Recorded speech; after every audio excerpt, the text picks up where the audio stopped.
Hey, it's Lee, and I'm here with another Pickups video. This was an important week for me because it was the first week that I was able to go out for yard sales. So I actually woke up early in the morning and kind of made the trek out to a few places. Lots of places were having community yard sales, either in kind of one condensed area, like a church parking lot or in a high school. And there were also some neighborhoods where everybody, like every third house, had a yard sale going on. Most of what I got was at kind of community yard sales, but in terms of the places where there's kind of every third house has something going on. So in one neighborhood, I got all of my games, more or less. One was this game here. It was at a tiny little yard sale. It was basically a guy with one table. He was a young guy. But I saw that there was a stack of games on his table, mostly sports, but I spotted this at the bottom of his stack.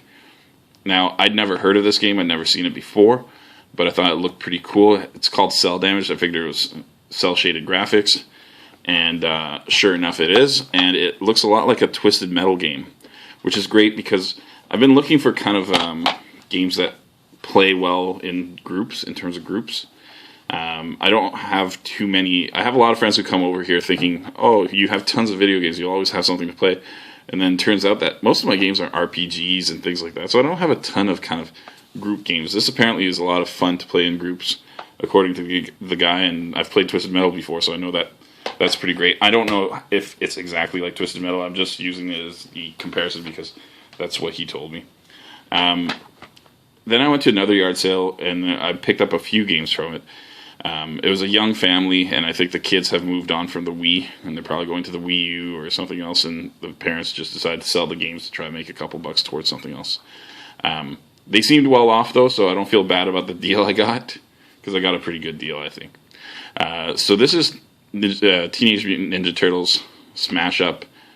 I'm not familiar with the game. It looks fine from the back of things. This is not complete. It doesn't have the manual. Neither does Cell Damage, by the way. But I paid $1 for this. And at the end of the day, I'm sure it's worth more than that. And it's really hard to say no to a $1 game. Cell Damage, I should specify. I actually paid $5 for it. And I believe I didn't know anything about it. But it turns out that it's actually fairly expensive. Like, not crazy, but something in the $30 range online. Or 30 plus.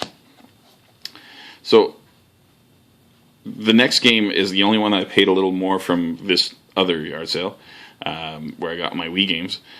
He had a $5 price tag on Donkey Kong Country Returns because he knew that it was a series and it's probably worth more money. He was absolutely right. Well, I don't know about more money, but definitely worth some money. This little price tag thing here is actually not from the game at all. That's from my van. I guess I just picked it up off the floor. But yeah, for $5, I'm pretty sure I don't know the price on that, but I'm pretty sure I'm probably getting a good deal. And the reason I didn't mind paying for that game is because this game was also in the lot. And this is Pikmin 2. And it is I believe it's available on the GameCube and extremely desirable on the GameCube. It's much more expensive. But this is the Wii version. It's also the Nintendo Selects, which is like a greatest hits version. Despite this being on the Wii and Nintendo Selects, maybe it is only on the Wii. I'm not sure. But despite it being Nintendo Selects and whatnot, this is probably still worth almost $40 Canadian, I would say. And I paid $1. So that's a great day out.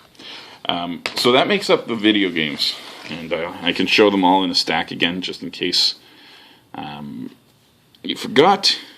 So if you only care about the video games, you can probably stop watching at this point. But I did pick up some other stuff while out.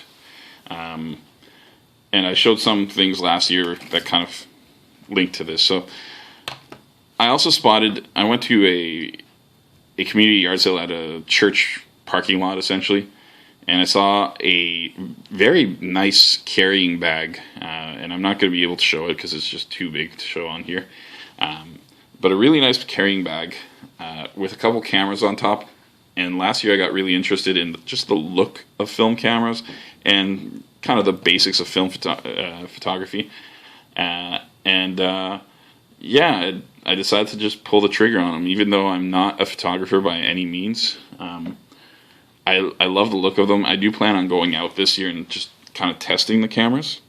So I bought them kind of without investigating them too much. I really like the bag that they came with.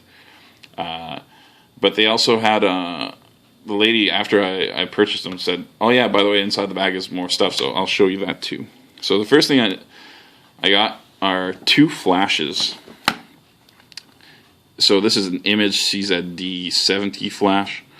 I believe it's good for Nikon cameras. It might be usable for more than one type. I'm not very knowledgeable when it comes to flashes, but I didn't have a flash, and now I have one. Oh, wait a minute. I have 2.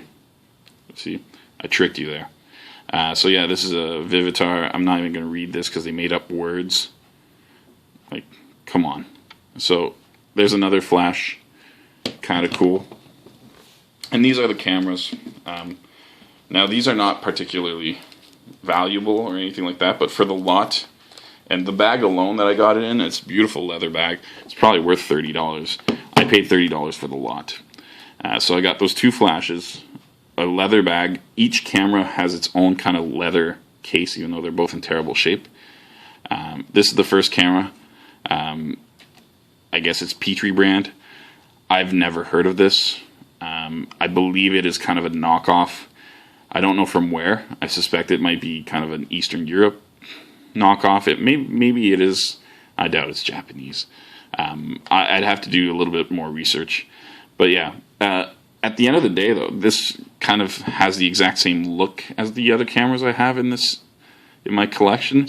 It has the same feel. It's extremely heavy. Feels well built. So even though I don't know too much about it, it seems like a fine camera. I did test kind of to see if the shutter worked. I actually liked a little design aspect of it with the well, I guess a lot of cameras have this, but none of my cameras have this, where the forwarding device for the film is actually built in. All the other ones kind of have it on top. So that's pretty neat. I like that sound too. Let's listen to it again. Solid. And yeah, this is probably the thing that sold me on it, though. This is a Canon AE1, a very common camera. You can, in its era, is a very, very common camera. It's not rare by any means. These probably retail online. You can probably get one for, if you were to go on eBay, $30 to $50. Now, and this weighs a ton, by the way. I actually almost bought one of these with a smaller lens and with a few less kind of features. It's got the little rubber thing on the viewfinder and a little rubber thing on the actual lens itself. I found one that was in terrible shape, well, as pretty bad shape, with no case, nothing, no accessories, for $25 at a Value Village, and I kind of said, you know what, I can't spend that kind of money. But when I got the opportunity to pick up this one, which looks to be in perfect shape, I did. So again, 2 cameras, a bunch of gear to go with them, and a bunch of video games. The camera's $30 total with the 2 flashes, with a really nice leather carrying case. I think that carrying case alone kind of pays for them. And then a bunch of really good video games. That's a pretty good first week out for yard sales. I don't expect every week to have this many yard sales. This was a really kind of condensed. The yard sales were so condensed that I was able to hit a lot of kind of different people. Just because you had that church yard sale where you basically had, 40 different families in that church yard sale. Same thing with two high schools that we went to, and then the neighborhood yard sale where every third house had a yard sale. It didn't take very long to cover all those spaces. All right. Well, thanks for watching. I'll have something else soon. Bye.